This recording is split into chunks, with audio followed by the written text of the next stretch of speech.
Hello, and welcome to today's webinar. Dr. Proudfoot is an animal welfare extension specialist at The Ohio State University's College of Veterinary Medicine. She completed her PhD at the University of British Columbia's Animal Welfare Program, where her research focused on using dairy cow behavior to help improve management practices at the time of calving. She currently teaches animal behavior and welfare and conducts applied research related to dairy cow welfare, animal welfare assessment programs, and facility design. Today, Dr. Proudfoot is joining us to talk about why it is so important to implement good animal handling practices on dairy farms. Hi everyone, good afternoon. So today my talk is really focused on the research that's been done to try to understand how actually important good handling skills are on dairy farms. It's not my intention to teach good handling skills, but at the end I'll talk about some resources that are available, and there's likely more to come that deal with how to train producers or farm personnel to use low-stress handling techniques. So what I'll cover today is why these skills are important in terms of animal welfare, but also productivity. Trying to get you to think about it from the cow's perspective, so what we understand about how they see and hear and how that impacts their response to handling skills. And then what to look for on farm.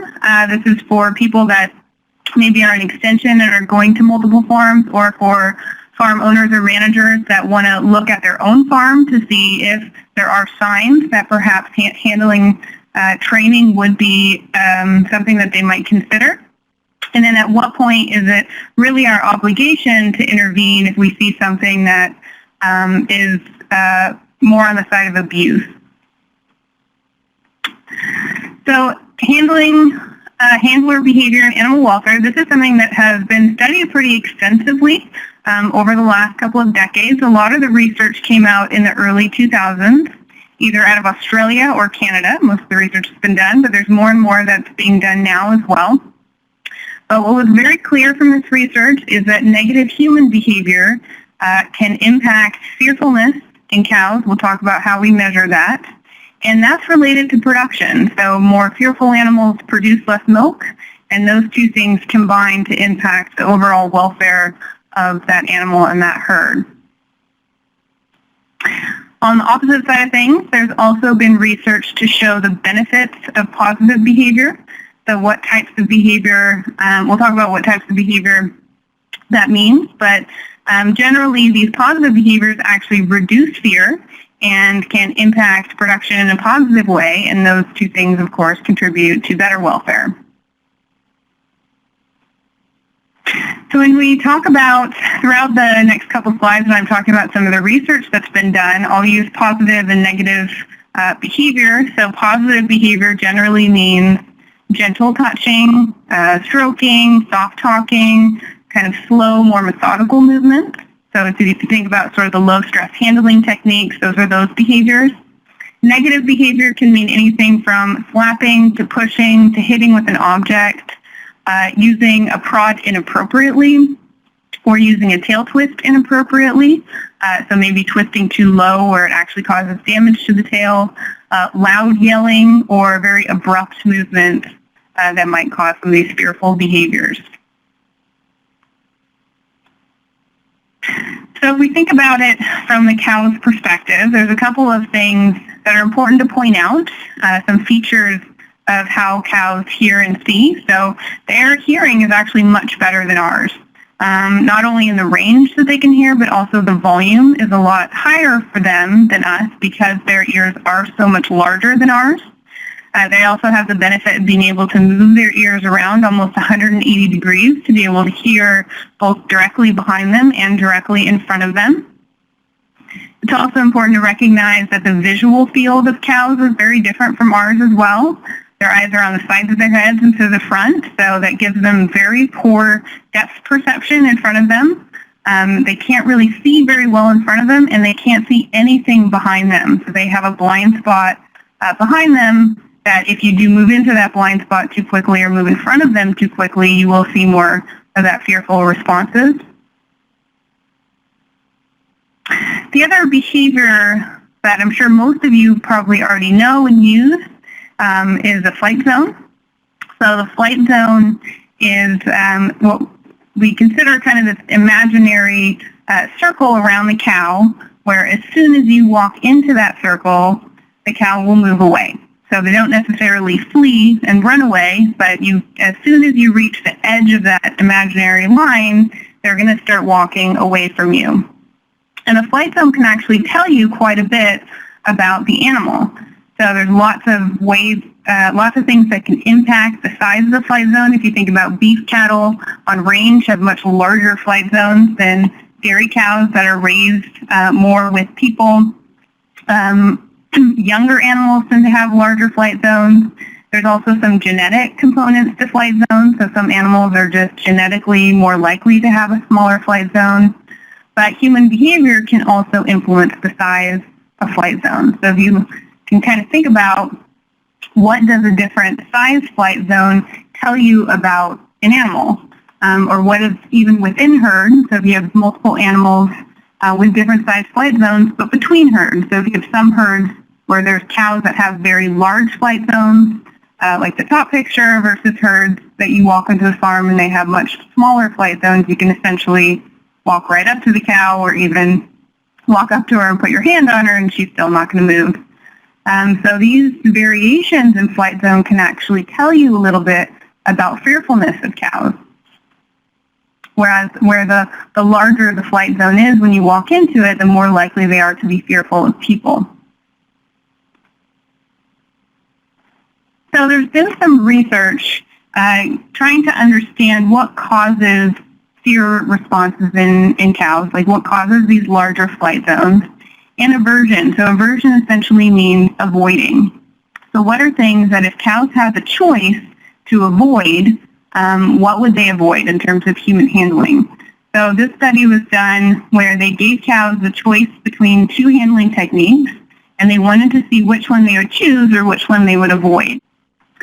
So for this study, they took cows and put them in what's called a Y maze, where in the base of the maze, that's where the cow was standing, and then the two arms had two different things that the cows could choose from.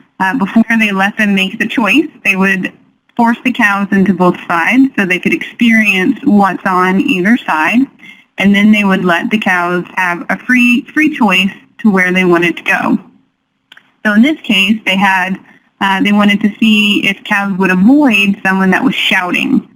So they had nothing on one side of the arm, and then they had a person shouting on the other side of the arm, and they measured how many times the cows went to the side with the shout or the side with nothing.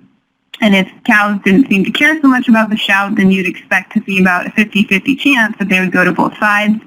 But if cows were aversive to a shout, then you'd see a much higher percentage of the time they would go to the side with nothing as opposed to the side with the shout. So they did this with a number of different handling techniques. And this first graph shows what would happen with that hit or a shout versus nothing. And you can see there's a couple of masochistic cows there, but generally these cows were more likely to go to the side with nothing compared to the hit or the shout. When they compared a hit and shout, they found no difference. So both of these, they were equally as likely to go to the hit side or the shout side. What's really interesting is they compared a shout to a very short prod with a cattle prod and found that they're actually equally as likely to go to the shout as they were to go to the side with the prod.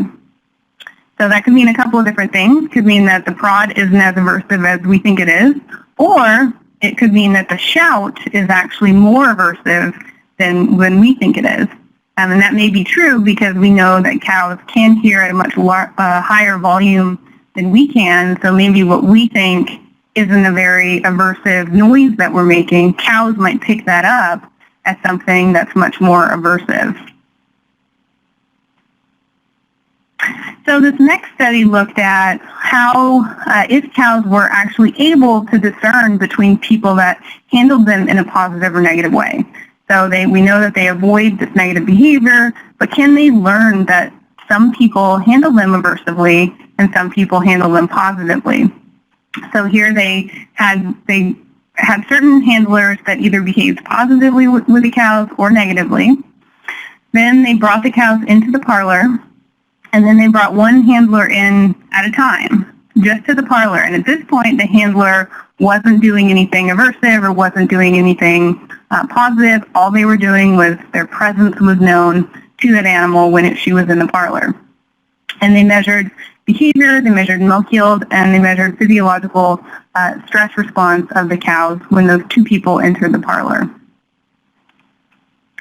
And what they found is that cows showed an increase in some physiological indicators of stress, like heart rate, only when those negative handlers entered the parlor. So when the positive people were there was no effect. They showed a tendency for milk yield to also be lower when those negative handlers were there, and they definitely saw that those cows were behaving a little bit differently, so they were generally making more movements and were more likely to kick as the milk machines were put on them. So what this tells us is that not only are cows aversive to some of these negative behaviors, but they can also recognize people and distinguish between them and can remember those who treat them negatively. So the next question is, how do cows recognize people? Do they know us by their faces? Is it our height? Is it our smell? What is it that really that they can distinguish between us? So this is a picture of a study that was done to try to answer that question. And particularly in this study, they were interested to know if cows could recognize people by their faces, hence the old man masks that they're wearing in this picture. So what they did is, if you imagine this picture, but with the people not wearing the masks, that's how they started. So people weren't wearing masks, and they trained the cows to recognize that one of these people is going to be a rewarder. So if they push the lever that's in front of them, with just one of those two people, they're going to get a treat in the bucket, but only with that one particular person. So they trained the cows to do that until they were pretty good at recognizing or picking out who the rewarder was. The people changed sides a few times. So then they wanted to test how good those cows were at distinguishing those two people when their faces were visible or when their faces were covered. So this graph shows what happens when their faces were visible. So the rewarder is in red. So you can see that cows very quickly learned who was the rewarder. So 90% of the time, they would go to that person, push on their lever, and get the treat. So they learned very quickly, this is the person that gives me the good stuff. I'm going to keep going to that person. But then when they put that mask on, it became about 50-50. So cows couldn't recognize between the rewarder and the non-rewarder once their faces were covered. So that tells us that cows certainly use faces as one way to distinguish between people. Now, when they just use faces alone, cows weren't able to distinguish very well between people. So it turns out it's a combination of faces and other features like height and weight that are really important, as well as faces, in terms of what cows use to distinguish between us. So in another set of studies done in Australia, researchers were really interested to know how this negative handling behavior and the fact that they know cows now recognize people, remember who treats them negatively, how does that impact things like productivity, conception rate, flight zones on herds? So they went to 66 different dairy farms and measured the amount of negative handling that cows experienced. And then they measured a number of factors like flight zones, conception rates, milk yields, to get an idea of what the relationship is between them. And they found quite a bit of variation between these 66 farms. So there are some farms that had very little negative handling, and then there are some farms with as much as 40% of the time cows were handled in a way that was aversive, like with yelling or shouting or hitting.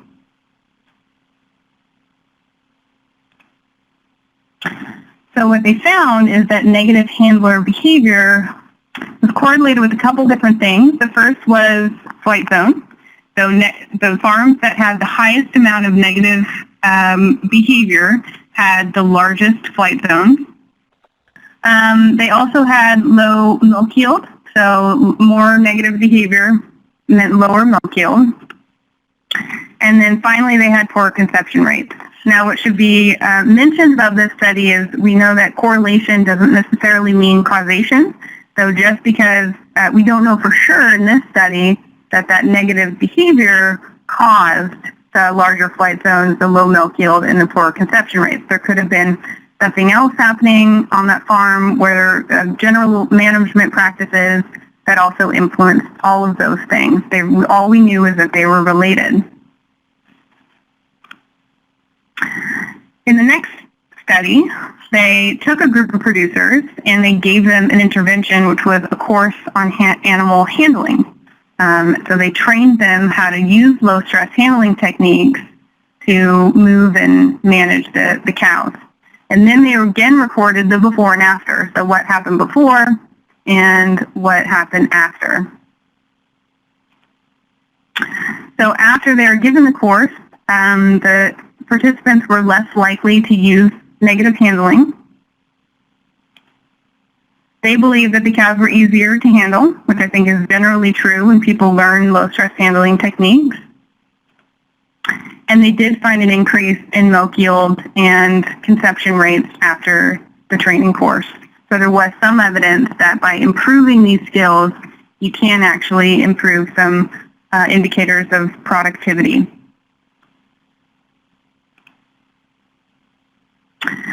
So the intervention that they had used in that study focused on low-stress handling, and this is a concept that we have been talking about for decades now, especially in the beef cow industry, with a lot of the work that's been done by Temple Grandin. So using handling techniques that you don't need to do things like shouting and hitting or prodding cows to get them to move. It's using things like flight zones and point of balance to get animals to move where you want them to move, or facility design is also important for these low-stress handling techniques. So again, it's not my intention to teach these low-stress handling techniques because there's a lot of people out there that are doing that a lot better than I could. But I think it's important for you, especially if you're in extension or even if you are a producer, to determine whether or not your farm or a farm that you visit could benefit from one of these training programs.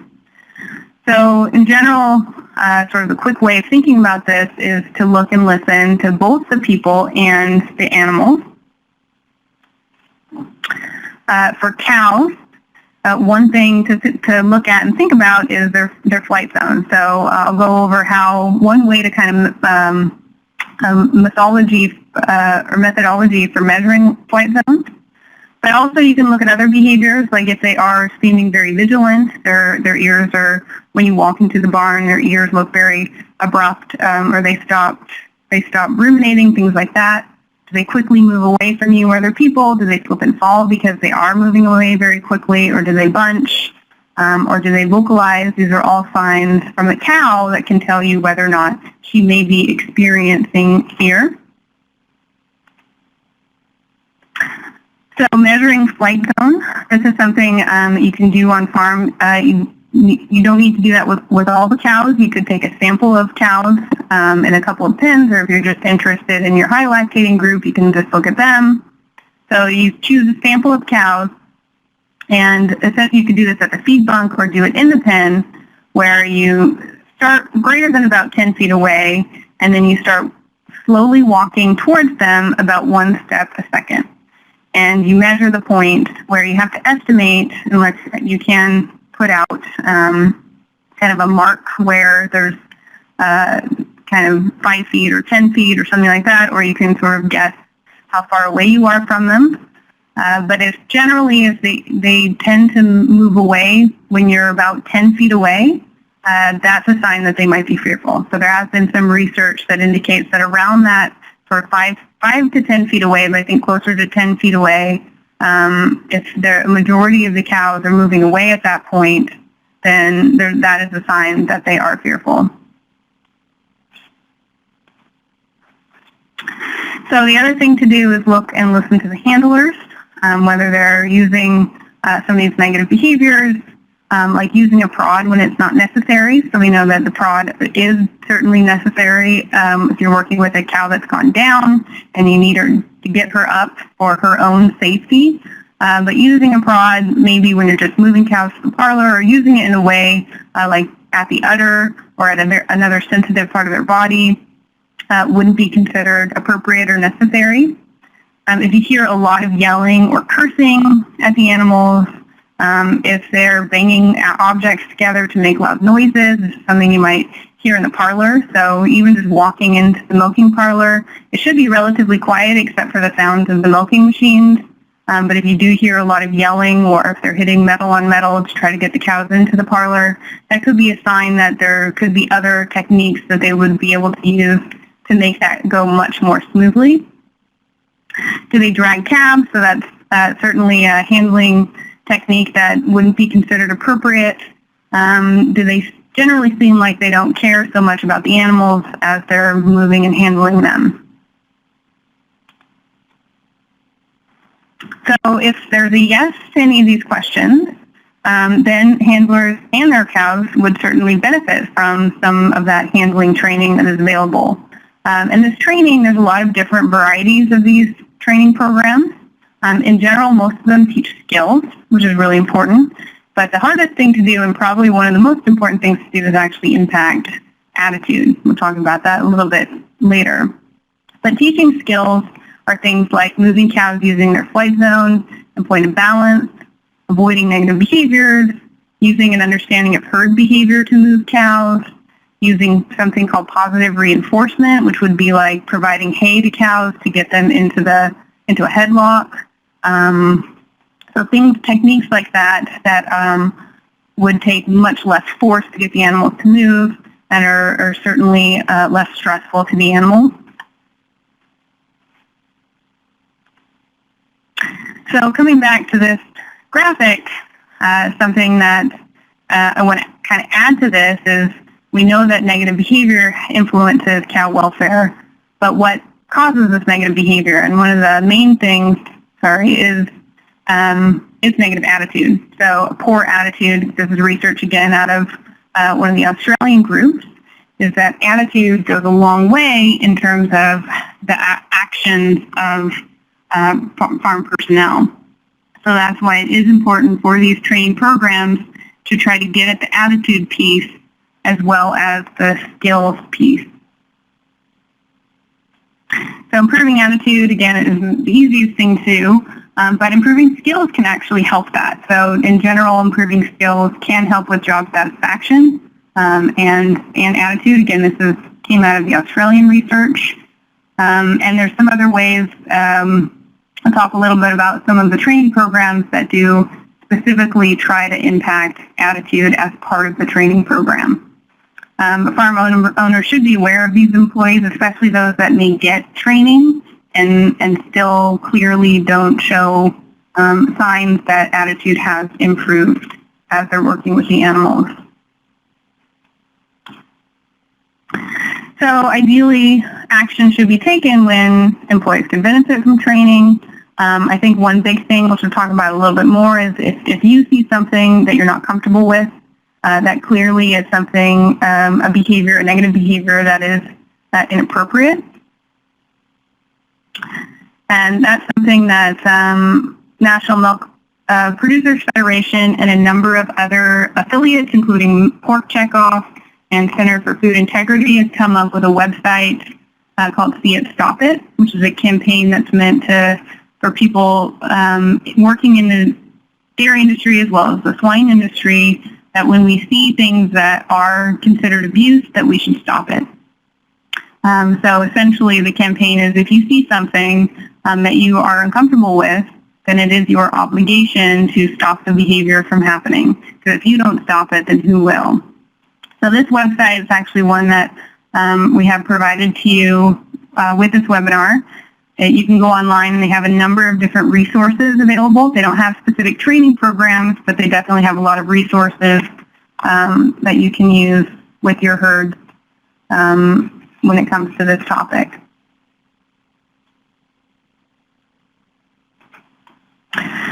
So there's a couple of training programs available online. There's likely much more than this, but these are the ones that I have found, and if others have some other training programs that they've used, this is something that it would be great if they could share that information. So Merck has their Dairy Care 365, which is available online. There's also a Validus in Kansas State care training package available. ProHand is what was actually created by the Australian group. And that program, the purpose of it is to impact attitudes and skills. And I know that is not currently available, but is coming soon. They're working on another version of one that they've used in Australia. Then it will likely be coming to the U.S. in the next couple of years. The National Dairy Farm Program doesn't specifically offer handling training, but they do have a number of resources on their website as well that have links to handbooks and things like that, because that could also help when it comes to training. And I think that's all I've got. So if there's any questions, I actually see that there's already a question there on the side. Do you want me to go ahead and answer that one? Sure. So Jeremy asks, in regards to negative handling behaviors, is there any quantitative data? How loud of a shout and what kind of a hit are we talking about when we talk about those negative handling behaviors? Good question. So in that one, they did control I don't know if they specifically controlled the volume of the shout, but they definitely controlled the length of the shout, the length of a hit, and the length of a prod to make sure that it was as controlled as possible. They didn't do they didn't look at a number of different types of shouting and compare them, although they did compare gentle talking to a loud shout, and that was, they definitely found that cows were more likely to go to the side of the gentle talking as opposed to the shout. Well, I don't see anyone typing, so I think that we have covered everything today. I don't think there are any further questions. So thank you, Katie, for joining us and for presenting this information for us. I think you did wonderfully. And thank you, everyone, for joining us today.